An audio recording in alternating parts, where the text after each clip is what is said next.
Well, if a 10-year-old girl cannot escape the cruel machinery of the right-wing disinformation network, then there's little hope that the rest of us that are trying to protect our freedom, dignity, and fragile democracy, there's going to be very little hope for it. Now, the conservative attempts to minimize and then weaponize the horrific story of a 10-year-old girl that was raped highlights their tried and tested four-part strategy to manufacture their lies and outrage to fuel their march towards their fascism movement. Um, Now, Ohio was one of 13 states with the automatic trigger ban that went into effect immediately after the Supreme Court overturned Roe and the Dobbs v. Jackson Women's Health Organization. Now, as a result, Ohio now has zero exceptions for rape and incest. A 10-year-old rape victim who missed the state's new 6-week deadline by a mere 3 days was forced to travel to Indiana for her abortion.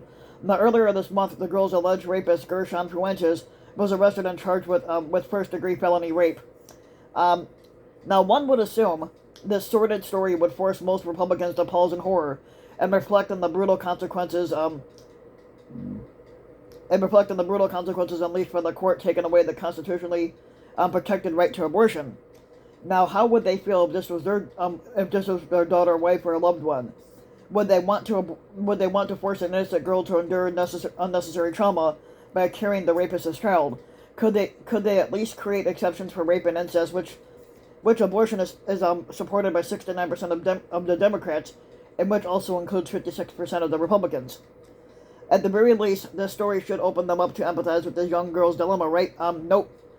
The entire right-wing ecosystem unleashed its full arsenal to discredit the 10-year-old girl as a liar, and they intimidated her position. They demonized Democrats and continued its march backwards, undeterred in its quest to make the Handmaid's Tale cosplay a reality. Now, in an America that subordinates and punishes women for having the audacity to control their own bodies. To achieve this goal, the right uses a now familiar four-part strategy. First, Republicans use any means necessary to achieve power and promote their unpopular extremist counter-majoritarian agenda. Second, they create and promote disinformation and lies to frighten their base, and they Jedi mind trick them into believing that they are being oppressed by the actual victims.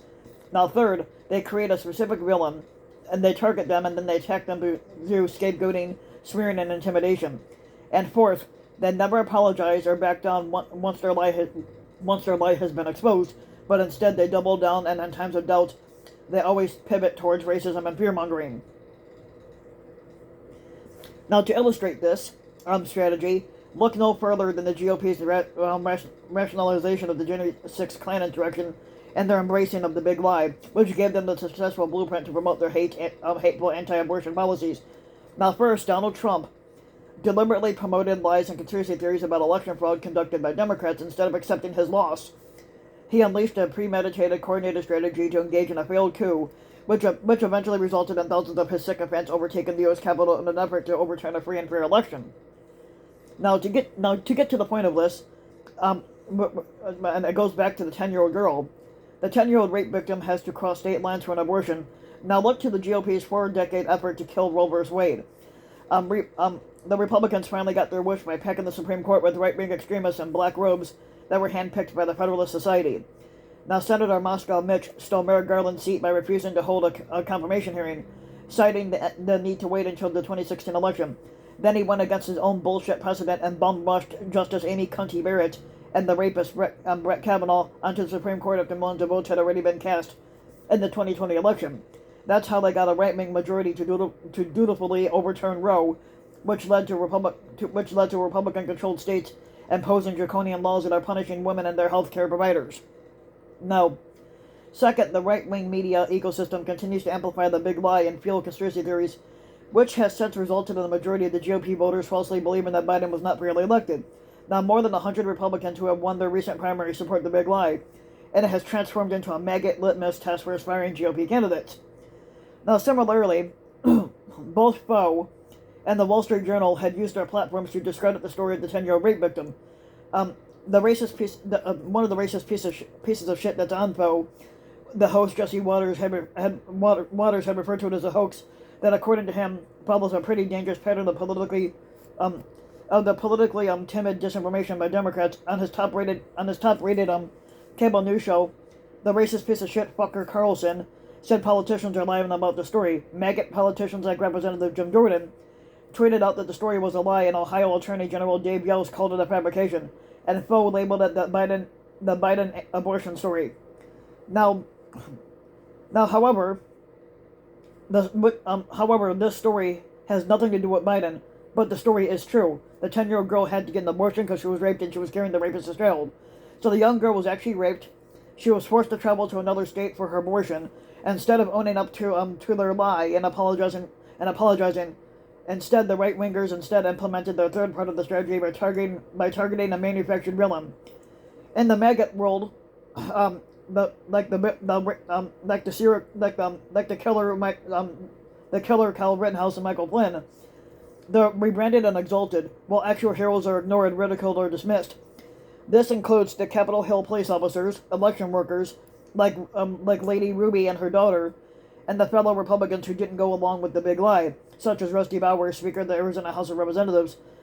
Basically, he received death threats, he received death threats because he didn't go along with the big lie, and he's now being censored by fellow Republican colleagues for putting country above party. If this is how the maggot people treat their own, then what hope does a 10-year-old girl in her position have at redemption? On the racist piece of shit on Water show, Indiana Attorney General Todd Rokita put a target on the girl's position by announcing he would be open to prosecuting her for failing to report the abortion. Now, in reality, Dr. Caitlin Bernard had already reported the case, but truth doesn't really matter to the Republicans when you're simply trying to roll up your base to score political points and ratings.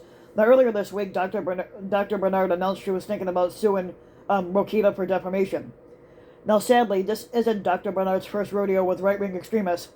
She is listed as a local abortion threat, and her name and workplace, along with 5 other positions, are published on the Right to Life Michiana's website. In 2006, Justice in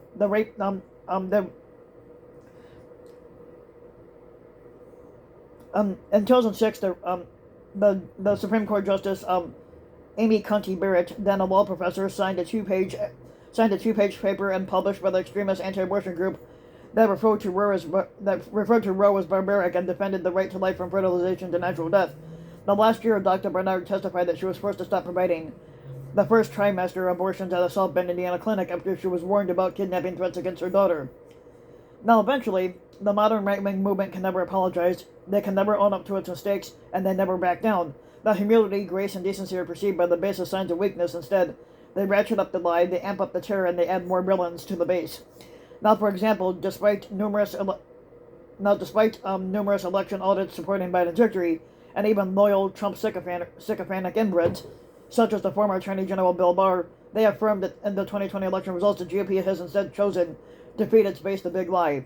So even after the 10-year-old rape victim story was confirmed, Republicans who called her a liar refused to offer an apology or correction. When pressed, Jim Jordan lied and said he never doubted the child, which he did because he called her a liar, and instead he blamed the media.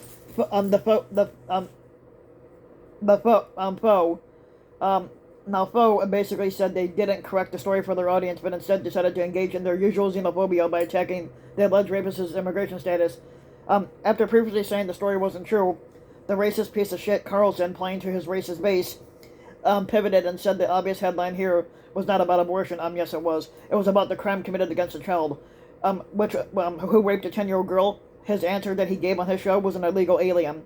Now, unfortunately, this 10-year-old rape victim is one of many girls who will suffer from the GOP's anti-abortion policies, but unlike her, most of their stories will be forgotten statistics that never receive a headline or a column. Now, perhaps this could be a blessing. These victims won't be subjected to the lies manufactured by a right-wing ecosystem willing to demonize girls and the healthcare providers simply to advance their perverse and aggressive cultural agenda. Now, if Republicans have no mercy for a 10-year-old rape victim, then the rest of us should expect nothing but cruelty and contempt in their violent and barbaric efforts to achieve their minority rule. Now, if you liked the video, you can give the video a like and subscribe to my channel, RBW King. You can also hit the notification bell so that you'll be notified when a new video comes out. And if you want to support my work even further, you can donate to my Patreon link, which you can find in the About section of YouTube. And for just as little as a few bucks a month, your donation can help go a long way, and thanks for listening.